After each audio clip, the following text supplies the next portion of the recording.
Let's get weird.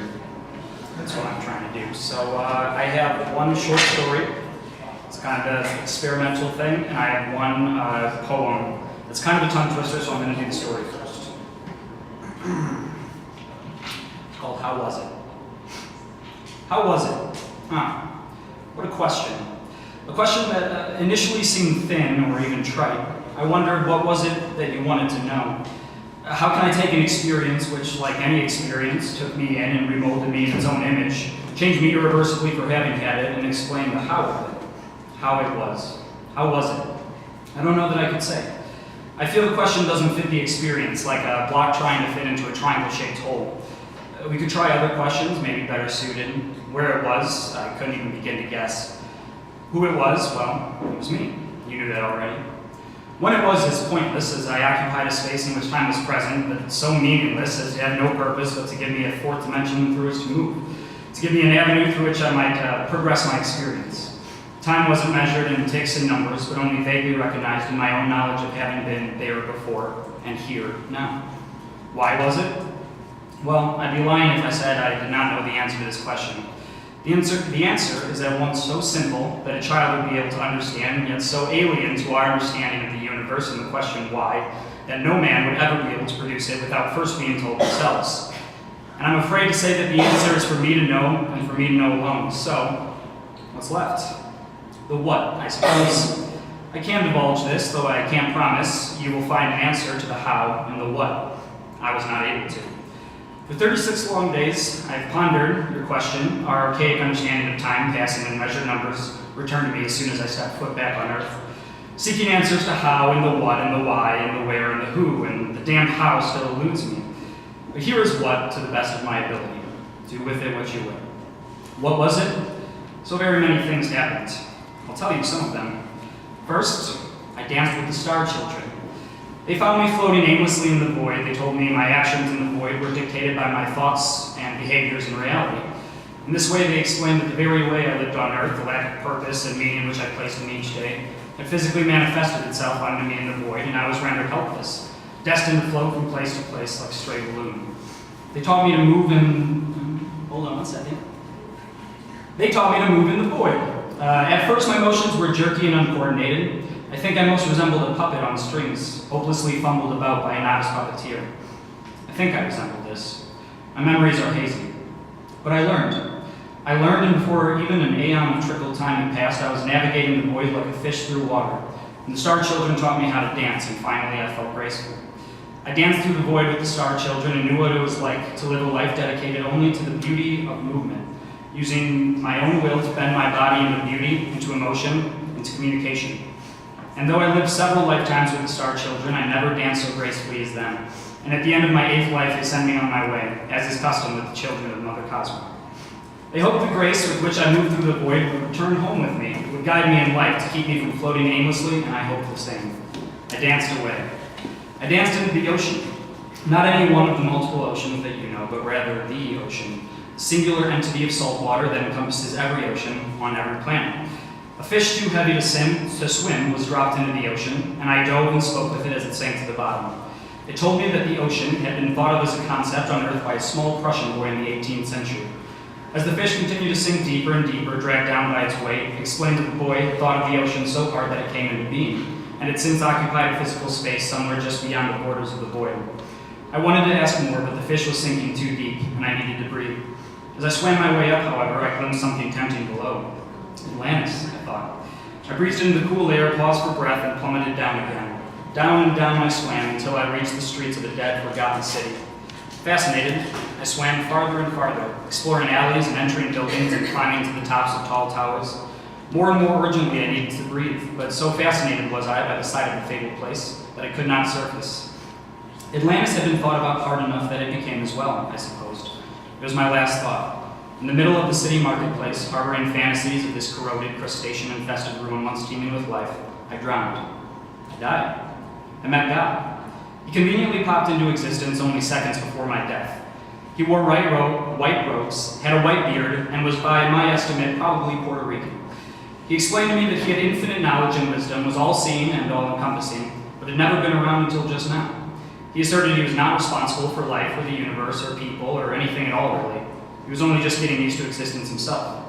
He was quite shocked to hear that he had been worshipped for so long by so many people, and how many details about him they had gotten right.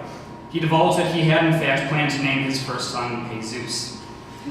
I told him nobody on earth suspected he was Puerto Rican, and he laughed. For a brief moment that encompassed roughly 800 billion years, he imbued me with his sight, knowledge, and power. And all at once, I saw the answer to every single question, the key to every problem up to, but not limited to racism, world hunger, population growth, poverty, war, suffering, Chipotle's exorbitant guacamole fees, and how to explain to your children that Santa isn't real. And even as I saw the answer to these problems, I calculated that in the long run, it would not be beneficial to solve any of them. After this brief moment had passed, he took all of the knowledge away from me, and still to this day I can feel it sitting at the edge of my consciousness, barely out of reach, like a dream for which you can't remember any details, only the feelings. Then God had popped back out of existence, deciding that it was best if he didn't intervene in any universal affairs, and respectfully bowing out. I wandered for some time. The trees of the glass forest provided me with shelter for a while, but in a fit of rage I smashed them down, and soon nothing remained. I do not regret it. I spent some time meditating in the harmony pools, but the waters were so thin that after mere moments of meditation, they would dry up into water vapor, and the dense fog rendered me unable to see within. Frustrated by my disturbed meditations, I devoted myself to the fires, and burned for what must have been centuries. It was agony. Walking out of the eternal fires, I stumbled upon the beaches that shore up reality. Lying on the shores of the unreal, hearing the calming sound of reality waves gently lapping the beach, I fell asleep and I dreamt. I dreamt I was a boy named Jacob. I was at school. I was trying to find out what I am, and I didn't understand because I didn't have any of the knowledge I'd accrued in my journey. Desperately, I woke up as the high tide had come in my sleep and the waves had been overtaking me. I turned away from the beaches and danced for the void. Reaching the void again, I supped a final time with the star children. They fed me nebulae and bid me drink sunbeams.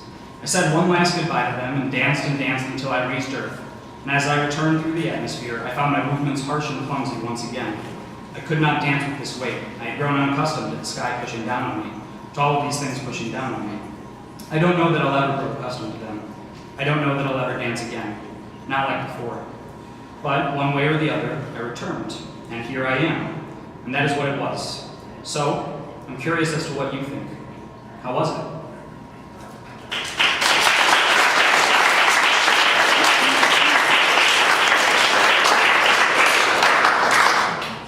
Do you guys know anybody who has read like the first paragraph of the Wikipedia page on Buddhism and then became very spiritual very quickly? Yeah. That's for them. So, for this poem, I decided to do something entirely new, and very different.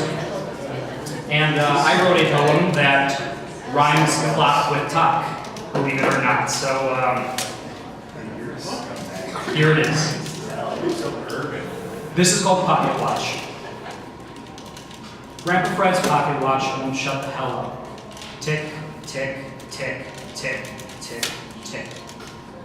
Wherever I go, the clock's tick is there. I don't know why I care, why anger flares as I face its faceless stare. This small golden watch hangs just above my bed. See, I was led to believe that it would serve as a touching tribute to dear Grandpa Fred, but instead, I lie awake and dread the tick, tick, tick, tick, tick, tick, tick. Let's not waste words. I hate that noise. Not because of the noise, no. So, why? Because it reminds me of what? Talk, talk, talk, talk, talk, talk, talk. Must be it reminds me of a simpler time. I look back and find Grandpa Fred massive and glowing with the gloss of nostalgia. With just a snap and I'm back in his lap and I'm young. He's getting rest, but I'm pressed to his chest, eyes wide, spellbound by this noise I have found. This ceaseless sound, talk, talk, talk, talk, talk, talk, talk. But no, that's just not it. The sentiment is sappy, the thought too happy. It cannot illuminate my tick-tock pocket clock hate. If it's not that, then what can it be? Well, it reminds me of what? Tickety-tock, tickety-tock, tickety-tock, tickety-tock. Must be, it reminds me of time, of an anxious question. How much is mine?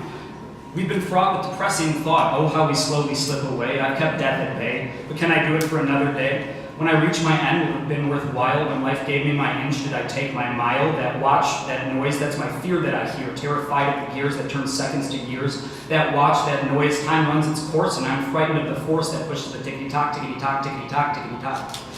But no, that's not it. Age is a cage, and I'm not yet inside. Youth is my bride, and she quickens my stride. Someday fear of death will pervade my mind, my face defined by wrinkles and lines. But that is not today's worry, and so in a flurry my mind races back. It's a cacophony commotions of tick-tock attack. My answers are spurned, so the question still burns. What can it be? Well, it reminds me of what? Tick-tock, tickety-tock, tick-tock, tickety-tock, tick-tock, tickety-tock. Oh, I know. Must be, it reminds me of an empty place, brings me face to face with fleeting happiness too quick to chase. Sometimes I find the watch has been silenced, its orderly counting replaced with the violence of laughter, love, and life. My room rife with music and chaos, and I am quick to forget about ticks and clicks. I can block the top of the clock. The watch is so quiet, so easily hushed, its voice made so small by any sound at all. But when they're all gone, it's the same old song, tick-tock, tickety-tock, tick-tock, tickety-tock, tick-tock, tickety-tock. So, I'm struck yet again by a traveling chill at once as I realize the night has gone still. It starts in my head, but it seeps to my bone. Silence means only the return of that drone. The tick-tock tick is just the sound of the lone. Thanks. Yeah.